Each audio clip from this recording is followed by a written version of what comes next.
Hi everyone. So in this video we're going to be going over the 1 to 4 family residential contract. Now we have here our buyer, Joe Buyer, and he's already found the right home and he's going to go ahead and submit the contract. So we're going to walk through the contract. And here under number 1, the parties to the contract are Sally Seller and Joe Buyer. The legal description of the property, and I pulled that from Realist. You can see right here. Legal description, Lot 21, Block 2, Crossroads Park, Section 1. Lot 21, Block 2, Crossroads Park, Section 1. Now, sometimes lenders are picky and do require that you disclose which section the home is in. So right here, just go ahead and put Section 1. In the city of Houston and the county of Harris, also known as 12506 Merritt Way Court. The sales price in the under A, you're going to go ahead and put the down payment amount. In this case, Joe Buyer is putting $30,000 down. We're gonna be required to submit a third-party financing addendum, and he's gonna be financing $200,000 for a total sales price of $230,000. Number 4, it's going to require that you disclose if you're a licensed agent and you're representing a spouse, parent, or child, or a business entity in which you hold more than 10% interest. So go ahead and disclose that if that applies to you. And this is both on the buyer side and the selling side. So if you're a buyer's agent and you're representing a buyer, a spouse, parent, child, or any business that you hold 10% interest, go ahead and submit that. Earnest money, most agents are going to require that you put at least 1% of the sales price in earnest money. In this case, Joe Buyer is putting down $2,000 of earnest money with Texas American Title Company as the escrow agent. We're going to go ahead and submit their address, 2500 West Loop South, Suite 500. Buyer shall deposit additional earnest money. In this case, he's not going to deposit additional money. Title policy and survey. This is completely negotiable between the buyer and seller. More times than not, the seller's going to pay for it. Again, completely negotiable. And under Joe Buyer's case, we're going to go ahead and ask the seller to pay for it with Texas American Title, where the earnest money is going to be held. The standard printed exception as to discrepancies, conflicts, shortages in an area or boundary lines, encroachments or protrusions or overlapping improvements will not be amended or deleted from the title policy, or will be amended to read shortages in area at the expense of the buyer or seller.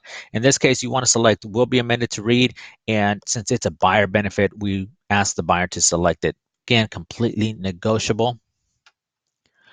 Under survey, any one of these three is completely negotiable. And the first one, we're going to request that the seller provide us within 5 days after the executed contract date that they provide us with a survey. If the survey is not acceptable to the lender or the title company for whatever reason, then we can request that either the seller or buyer pay for a new one.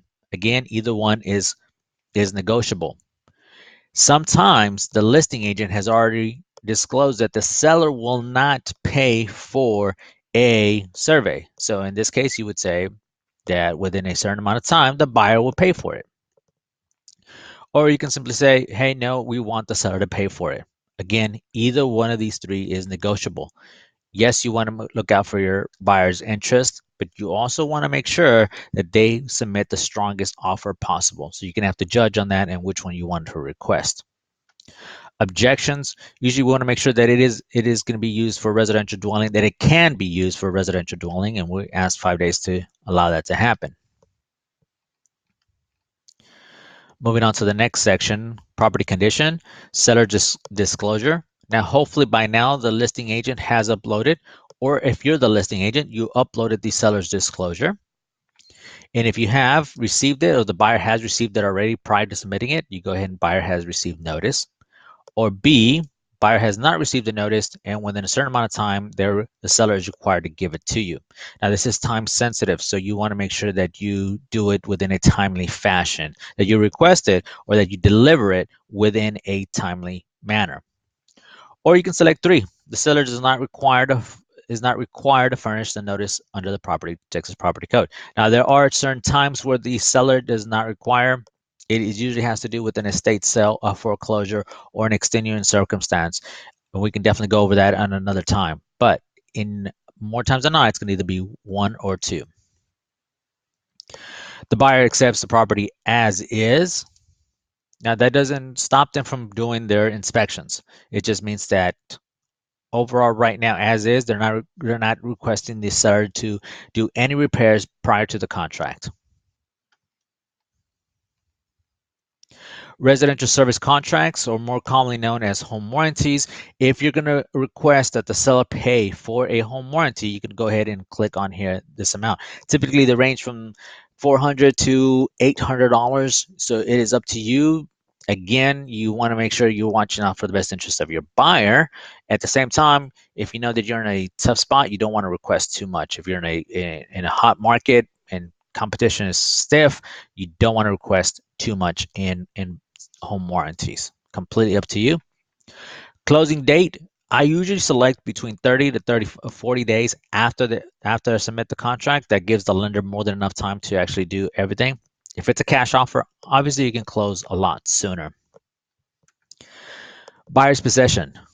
More times than not, it's going to be upon closing and funding, unless the seller has requested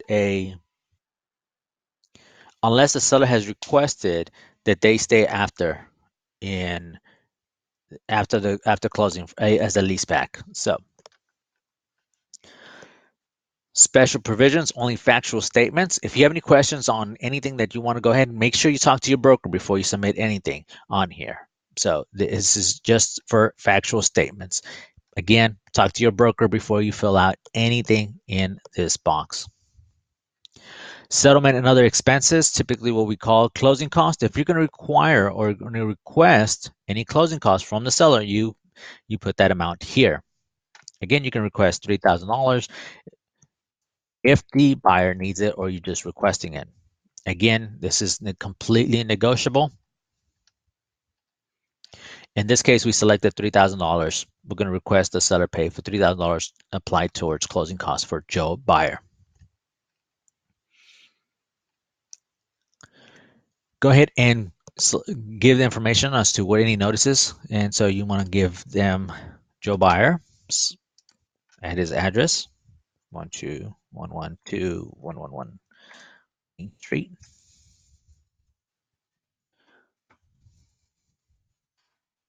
Phone number 173-555. Email. And any addenda that are going to accompany this contract. For example, we know that it's going to require a third-party financing addendum, a HOA addendum, or a lead-based addendum, whatever, or a mud notice, whatever is required or whatever is going to be accompanying this contract, you want to go ahead and select the addendum and include it in here. Option period, termination option. Typically, we ask for 10 days. Again, completely negotiable. And it's usually $10 per day. So if you're, in this case, we're going to ask for 10 days or $100. So we're going to pay the seller $100 for a 10-day option to give us the unrestricted right to terminate for whatever reason. It will be credited towards the end of the sales price.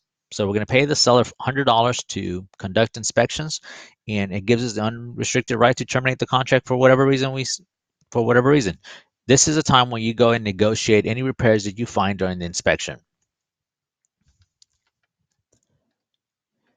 Once both sign here, either you or the listing agent, either the buyer's agent or the listing agent, execute the contract.